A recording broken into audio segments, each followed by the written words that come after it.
Right, out of the blue. Out of the blue. And what does he say? He says, Dr. France, I've heard the possibility that there might be some very interesting data in your father's basement. I'm talking to Robert France, a cardiologist at the Mayo Clinic in Rochester, Minnesota, about a phone call he got not long ago from a man named Chris Ramsden. He had a question for Robert France about his father. My parents lived in the same house for over 50 years, and essentially my father passed, and then my mother was living in assisted living. The house was empty. The family hadn't gotten around to selling it.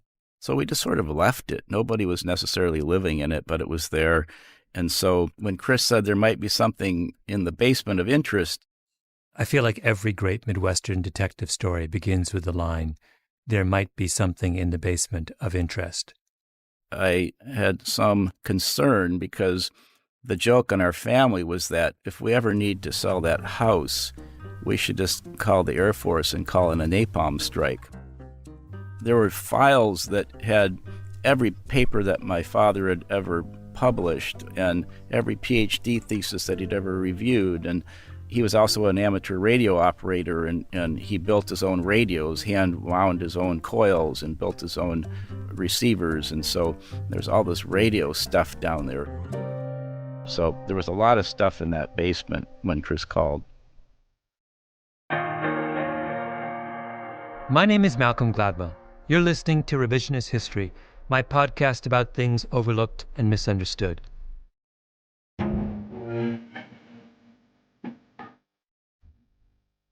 This episode is the final episode of the season, Season 2.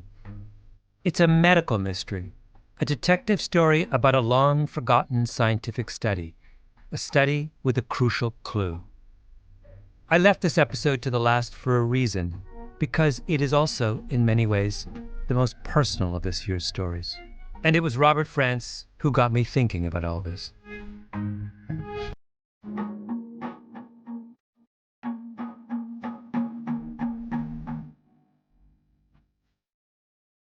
I didn't meet Robert France in person.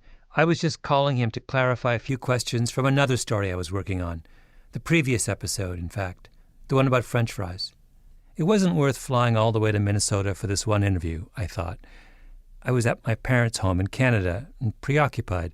I actually conducted the interview with France in my rental car, on my cell phone, with my little tape recorder on the dashboard, with someone in Minnesota recording Robert France's end of the conversation. But now I wish I'd met him face to face, because I found what he had to say about the obligation of a son to his father to be unexpectedly beautiful. How hard was it for you to find what he was looking for? Well, their home is about 90 miles from where I live down here in Rochester at the Mayo Clinic. And so what I did is I would drive up there after work and spend a couple hours in the evening looking around and going through files. And I did that 3 or 4 times before I actually found the files that were of interest. And on that 3rd or 4th time, I really came to truly one of the back corners of the basement, and there was a moldering old cardboard box there that I opened up, and I just immediately thought to myself, Eureka, I have found it.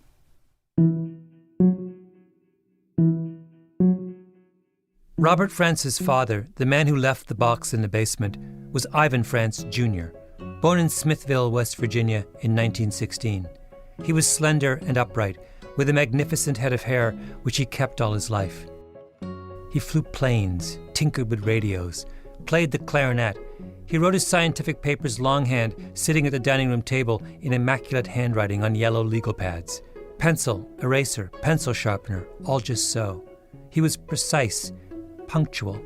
Neither of his parents had finished high school. He ended up getting a degree from Harvard Medical School, and then taught for 34 years at the University of Minnesota. Ivan France was one of those unstoppable smart kids from the provinces. Not long before his death, Ivan France was interviewed for the university's archives. I made the final decision to go to medical school when I was a freshman in high school.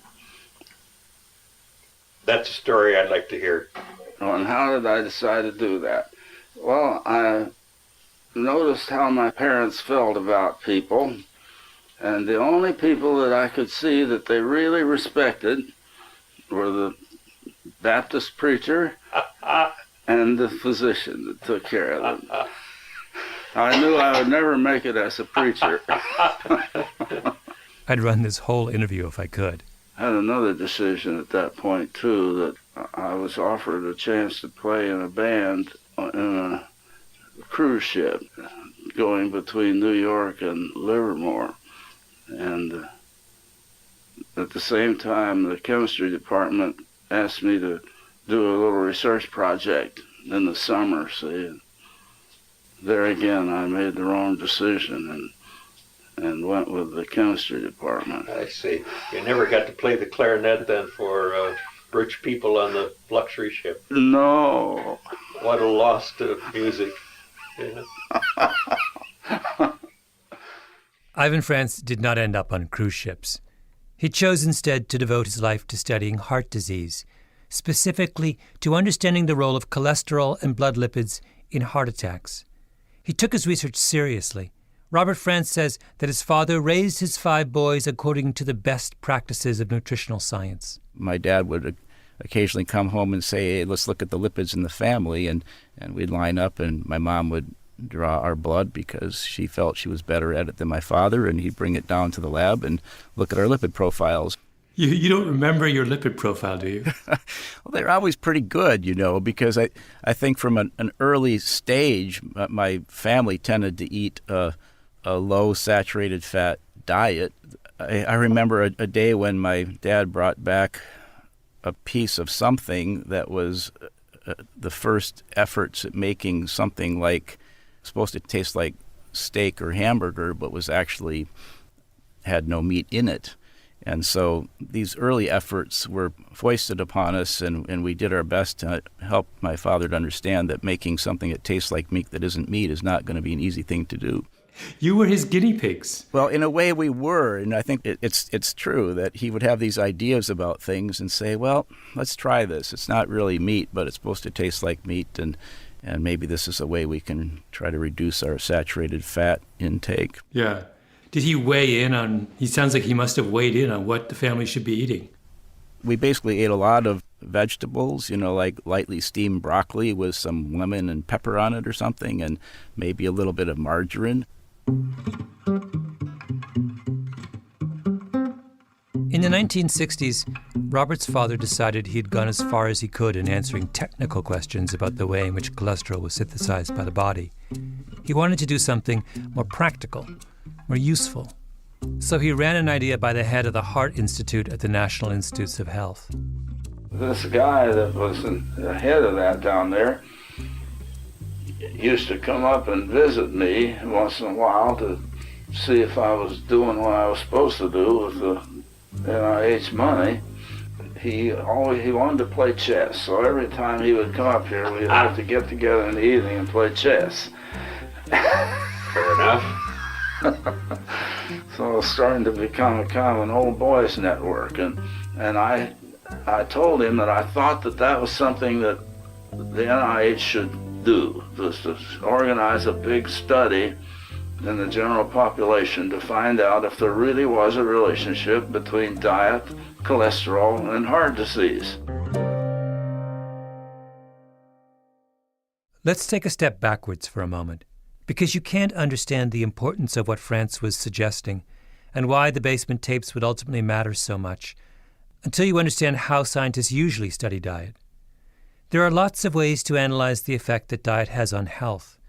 You can do an observational study, for example, identify tens of thousands of people, have them fill out a questionnaire on their diet at regular intervals over many years, then keep track of when they die and what they die of and look for patterns. That's what an epidemiological study is. Frantz had a colleague at the University of Minnesota named Ansel Keys, who conducted maybe the most famous epidemiological study of diet and health in history. For 25 years, Keys collected data on about 12,000 middle-aged men in Italy, Greece, Yugoslavia, Finland, the Netherlands, Japan, and the United States. And he came to the conclusion that the people eating what he called a Mediterranean diet, lots of fish, vegetables, olive oil, and very little saturated fat, Those people had the fewest heart attacks. Keyes was massively influential. The problem is epidemiological studies are really tricky. For example, in France, people eat lots of butter and cheese and things cooked in fat, yet they have really low rates of heart disease. France was not included in the 7-country study. Would Ansel Keyes' results have been different if he'd added France and done an 8-country study? With epidemiological studies, you can get in real trouble if you pick the wrong populations. And how does Keyes know that it's all the olive oil and fish and vegetables of the Mediterranean diet that make people from those places live so long? He's noticed an association between that diet and good health, but an epidemiological study can't prove causation. Many years later, another researcher went back and reanalyzed Keyes' data and showed that people's consumption of sugar was a much better predictor of their health than their consumption of saturated fat. The only way around these problems is to do a controlled clinical trial, a study where you gather together 2 large groups of people who you think are identical on every variable you can imagine: age, weight, lifestyle, social class. Have one group eat their normal diet and have the other eat something you think is way healthier, and then follow them for years and see what happens. That's what Ivan France suggests to his friend from the National Institutes of Health. And he said, well, that's very interesting because I had a similar message from a couple of other people. Maybe we'll just do that. The result was the National Diet Heart Study, a massive undertaking starting in the early 1960s. 100,000 people: Baltimore, Boston, Chicago, Oakland, and, eventually, Minnesota. France faced a challenge, though. Even clinical trials are not perfect. Because how can you be sure that the group chosen to eat the normal diet doesn't start to eat healthier on their own over time? Or that the people chosen to eat healthy keep to their diet? How do you know they aren't sneaking big slices of chocolate cake every night? So, alone among the participants in the National Diet Heart Study, Ivan France goes one step further, because he's Mr. Meticulous. He says, for my portion of the study in Minnesota, I'm going to use people who are living in an institution, so I know exactly what they're eating. Well, what I finally decided on was the school for people with low IQs down at Faribault. Oh, yes. Mm-hmm. So everybody else wanted to do it in the open population. And I said, well, you get a lot better control if you do it in the closed population. And so what they finally did was to let me do it the way I wanted to, and the other 5 people do it in the open population. The patients in France's study would go for their meals in the cafeteria and get one of 2 trays. They'd look completely identical, so nobody knew what side of the experiment they were on. The term researchers use for that is double-blind. But one tray was food cooked with vegetable oil and everything low-fat. The other had everything cooked in saturated fat. One side got butter, one side got margarine, and even that little detail France made perfect. At that time, there was a law in Minnesota that margarine had to be cut in triangles. I remember that. Do you remember that? Sure. So it wouldn't look as good as the good old butter. That was a big problem for me in my institutional study, because that would have wrecked my double blind. Aha. And so what do you think I did about that? Yeah. You're a bright fellow. What did you do? I got a new law passed in the legislature. Let me cut my margin in squares. Like I said, Mr. Meticulous. This was a beautifully organized study. There was lots of money, and no holes were barred to try to do a good job. The Minnesota portion of the heart study took years to set up. It involved 6 different mental hospitals around Minnesota and 1 nursing home for a total of more than 9,000 research subjects. It ran for 5 years, from 1968 to 1973, with a long follow-up period. To this day, it stands as one of the most rigorous diet trials ever conducted. The different state hospitals where this project was conducted were scattered around Minnesota. And so my father he actually had a small airplane. It was a private pilot, and would just puddle jump around from one little place to another, troubleshooting these issues. It consumed his life, and he sort of rarely took vacation and was always working on something, and it was just what he wanted to do, really. So what does the Minnesota study show? Well, that was the problem. The patients on the vegetable oil diet did end up with lower cholesterol than the people who ate food cooked with animal fats. That part worked according to expectation. But the vegetable oil people didn't live longer, which made no sense. They were eating the kind of diet everyone believed should help you live longer. Ivan Frantz brought in a graduate student named Steve Broste to help crunch the data. Broste remembers everyone just being baffled. And they were hoping that with some new statistical techniques that had just come out, that they might be able to either understand why the results came out the way they did, or perhaps after some adjustments for various explanatory factors, that maybe the results would change. The results didn't change. When Broste talked to Ivan Frantz, Frantz just shook his head.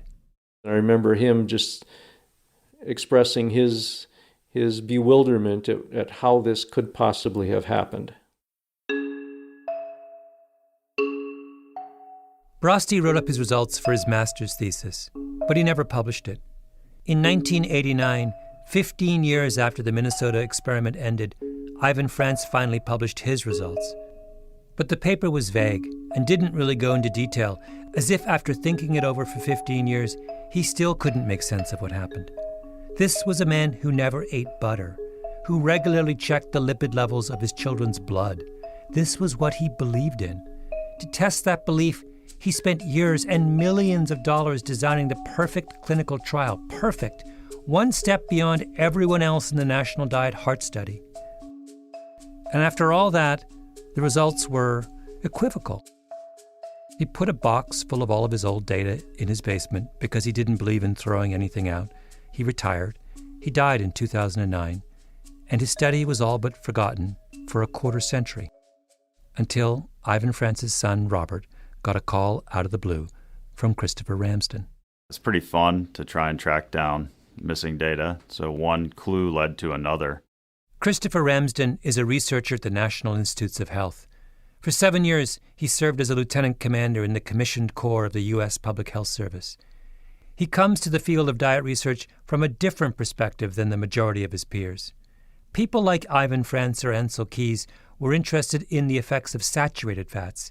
If you eat lots of butter, what happens to you? Ramsden is interested in the effects of the thing we are replacing butter with: vegetable oils, corn oil, sunflower oil, grapeseed oil, canola oil, margarine. These are polyunsaturated fats, and they're all rich in something called linoleic acid. So for perspective, if you were to eat corn, corn is about 1% of it by weight is fat. Whereas if you eat corn oil, it's 100% fat, and about 55 to 60% of that is one compound, linoleic acid. So I kind of view things like corn oil as kind of a cross between a food and a dietary supplement. Human beings need at least some linoleic acid for nutritional purposes. But in our attempt to keep our hearts healthier, we've essentially started to put vegetable oils in everything. Ramsden estimates that up until 100 years ago, human beings would have gotten roughly 2 to 3% of their calories from linoleic acid. Now we're eating 3, 4, even 5 times that much.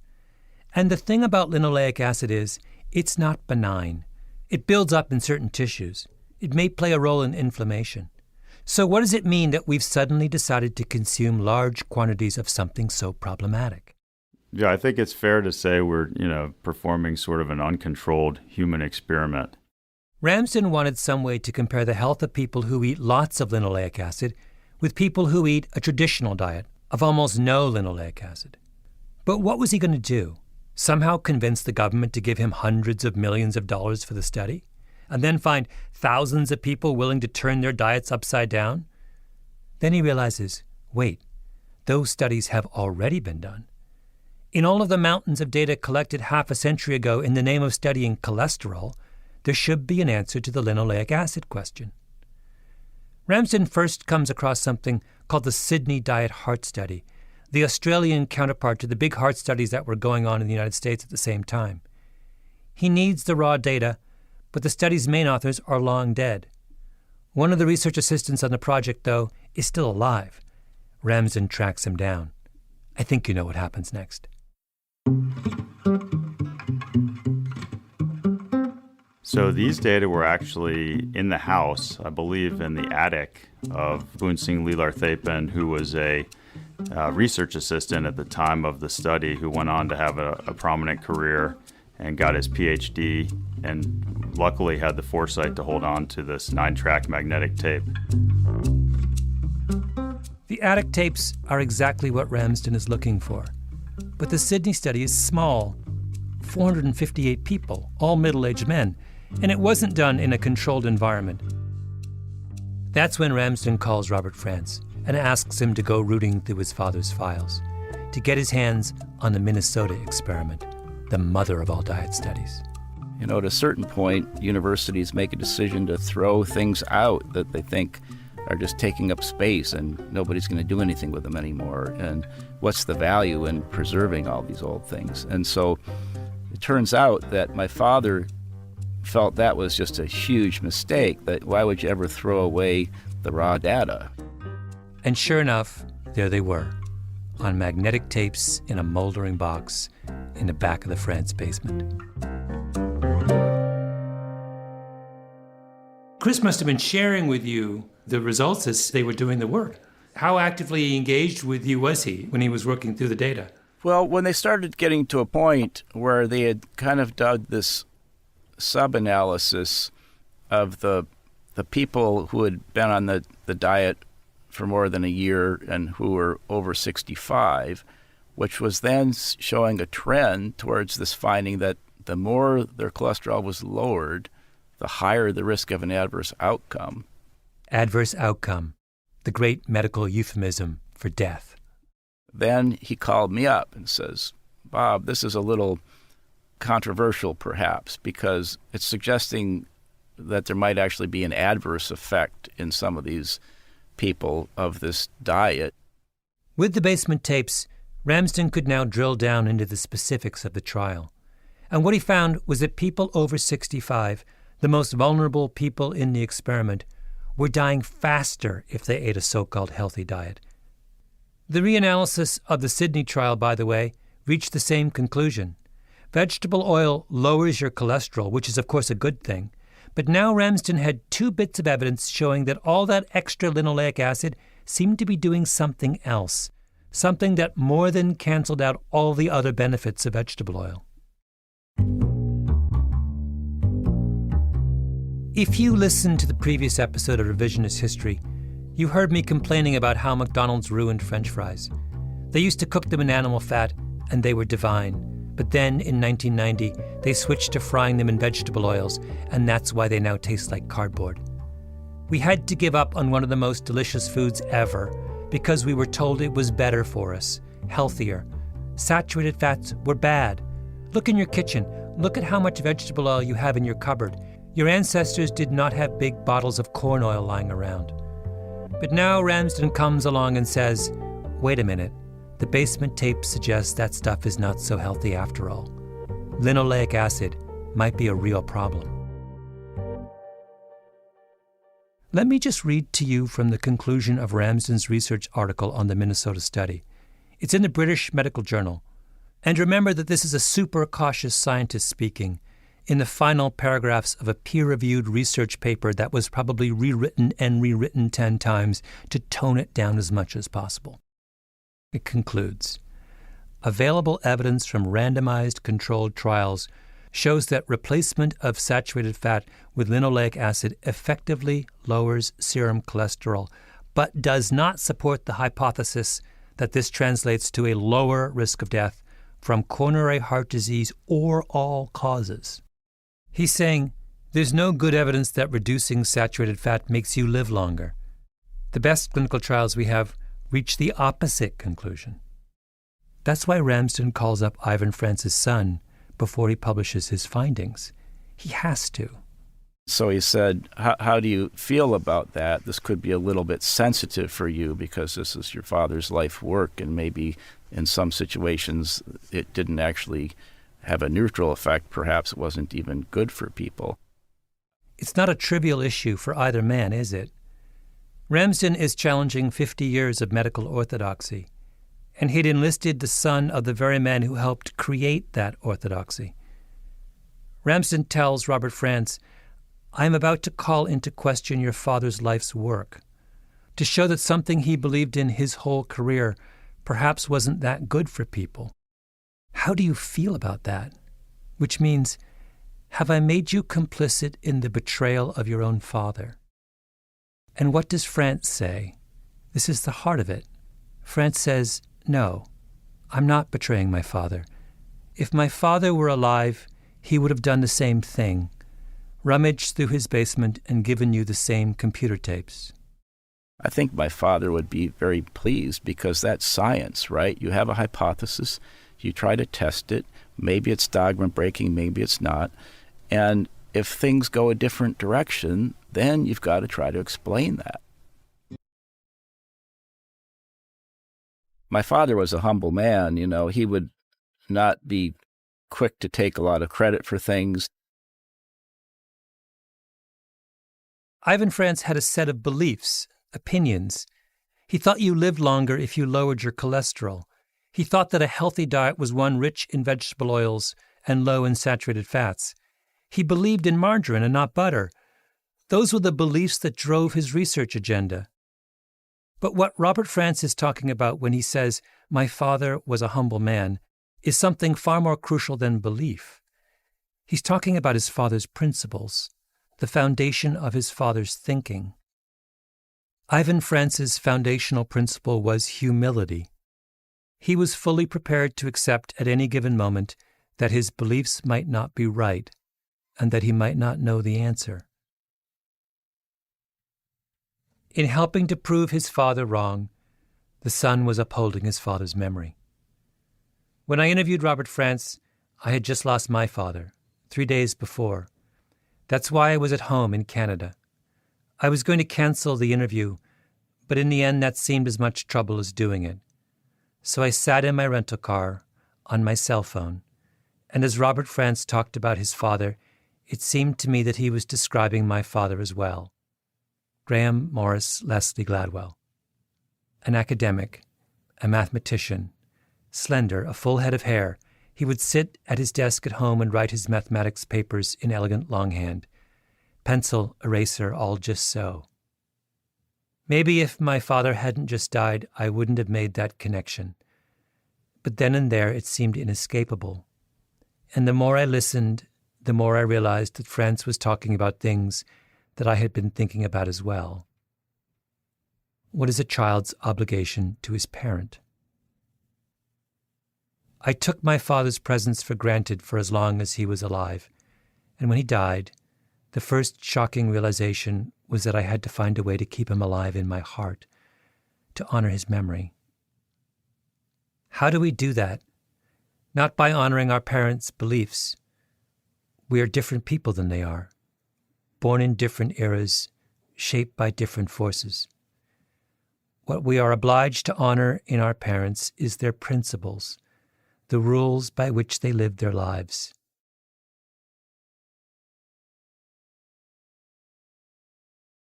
That's what I found so beautiful in Robert Frantz's act. The busy professional, a doctor at one of the most prestigious medical centers in the world, drove 90 miles each way 4 times to spend hours alone in a cluttered basement looking for a box of tapes that would end up proving that his father was wrong. And why did he do it? Because he understood that in pushing the science forward, in defiance of ego and preconception, he was upholding the principles by which his father had lived. There is something impossibly beautiful about that act. In my grief, it has given me solace.